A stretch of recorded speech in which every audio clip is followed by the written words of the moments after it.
Too fast and you do what you want. At this time, doing what I want. Hope you doing what you want. I don't know what's going on with her.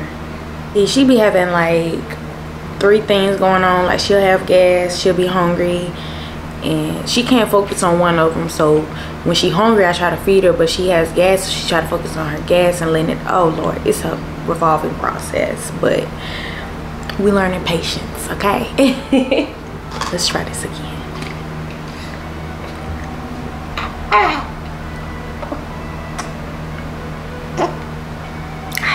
Hi, my name is Shakira Watson and welcome to my channel. I make videos on faith, fashion, and nursing.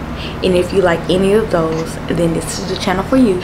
So today, as you read by the title, I am going to be talking about my birth experience as a first-time mom. Very traumatizing.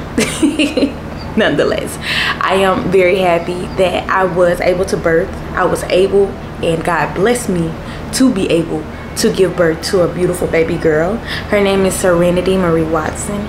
She was born November 29th, 2022 at 8:59 a.m. And I guess today I'm just gonna walk you through my process of this entire experience. I know I was like looking up videos on, you know, things like this, their experience after giving birth to a child.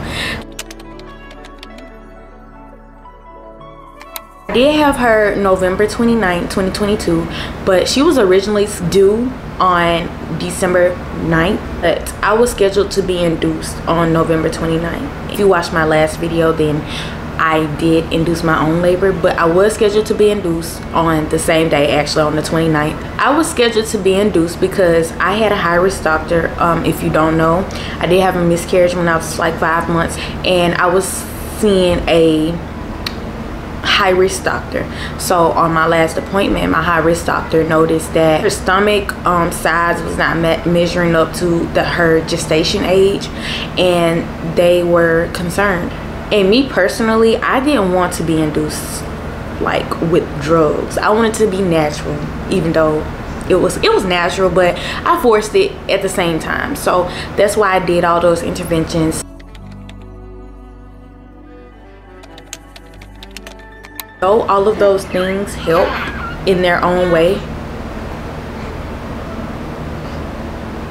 though those things that I did had their own role, the major things that actually helped me to induce my labor was the 2 tablespoons of castor oil that I did for a mile, as well as an exercise. I did an exercise for about 20 minutes, and that helped. Actually, that night was the night I went into labor after all of those. Took the castor oil around 6 p.m. and I went into labor around 12 a.m. And I didn't make it to the hospital. I tracked my contractions for about 2 hours, I think. And then when I realized like, oh, okay, now it's time to go for real, I went to the hospital. Girl, when I say it hurt so bad, pain on a different level. Pain on a different level. I'm probably traumatized. Like PTSD.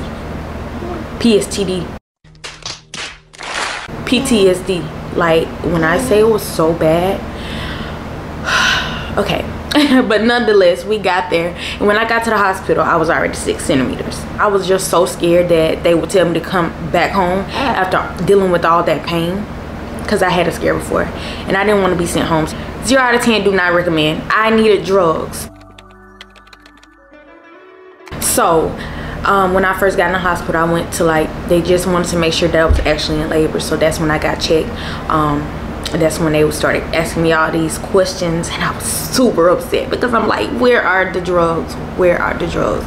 Not only that, my first nurse, she just kind of was, oh, let's just go with the flow. I've done this so many times, you know, I know you're gonna live, like that kind of attitude. And I didn't really appreciate that. Even though you have done this a million times, this is my first time, and I feel like she didn't treat me that way. My second nurses, though, the ones that came and got me from her, were amazing, and I'm so grateful for them. My first nurse did put an IV in, and as soon as I got to my room with the second nurses, she's looking at the camera. As soon as I got to my room with the my 2 nurses took me, we were able to give me some pain medicine. I had a little relief, but the contractions were still there nonetheless, and I could still feel them a little bit. After a while, I started wearing off. They immediately did call for the anesthesiologist to bring me the epidural. It took him probably like 30 minutes to come, which was fine, and we were able to do that. And honestly, it wasn't that bad. Not that I remember getting I'm terrified of needles. If you're terrified of needles, this is coming from a person who's terrified of needles. I just bent my back low and I was praying, and I didn't feel anything. I don't know if I didn't feel anything because I was already in like intolerable pain, or you know what I'm saying, I was just like, oh, that ain't nothing compared to this, or you know, my brain kind of doing that or what. But I know that it wasn't that bad, and I was so relieved. Girl, I'm talking about immediate relief. Like, I was like, thank you, God. So I did have to lay on my back to make sure it was distributed evenly. It's about, by this time, it's probably 4 or 5 o'clock in the morning at this time, when I've got my epidural. So I am exhausted, no sleep, so I haven't slept at all really, because I was still up from like the night before, from like the 28th that night. Woke up at 7 a.m. on the 28th, and I was woke the entire day. If you were wondering what epidural feels like, it feels like your legs are numb. Excuse me. And that numbness feels like little pins and needles. And to me, it's uncomfortable. But I wanted to weigh my options that it's not as uncomfortable as those contractions. And they give you this little button where you can push, and wow.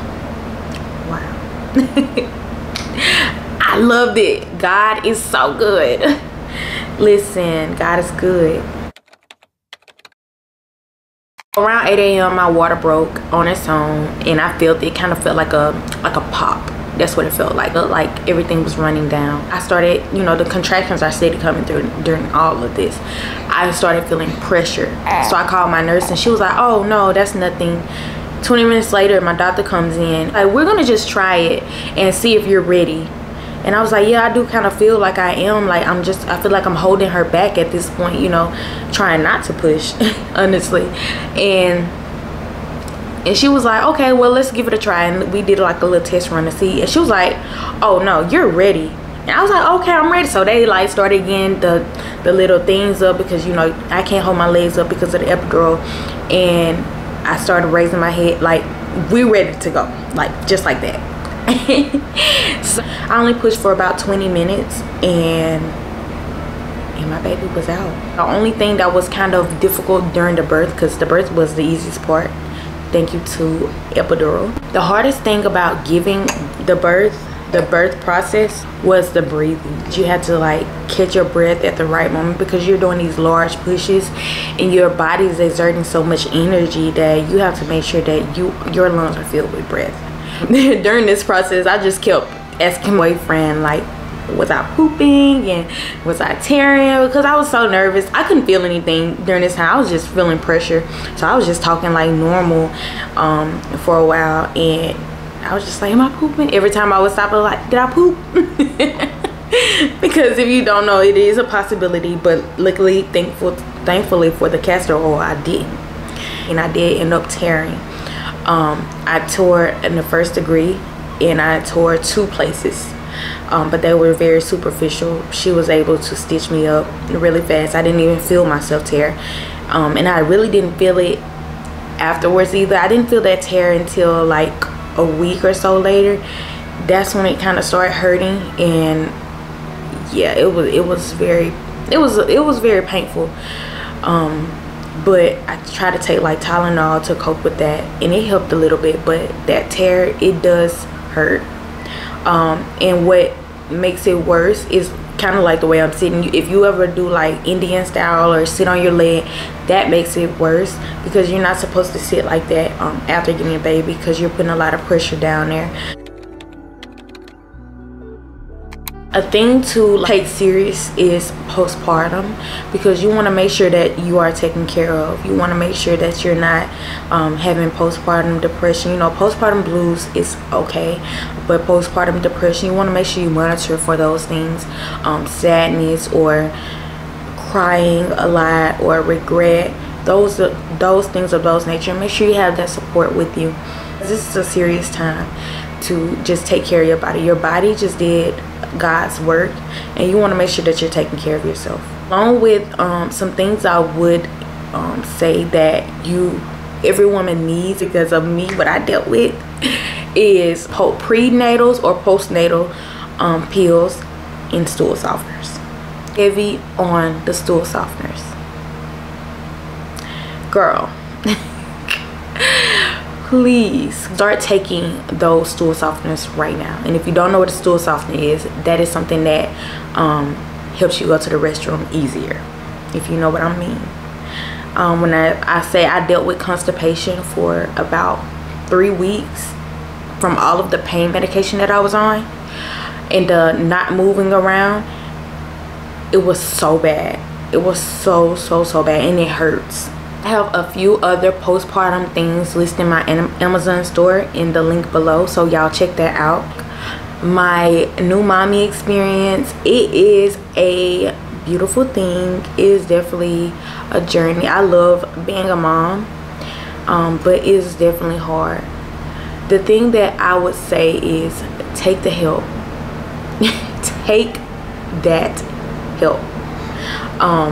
It's a lot dealing with a new baby, because you don't know her or him, and he or she doesn't know you.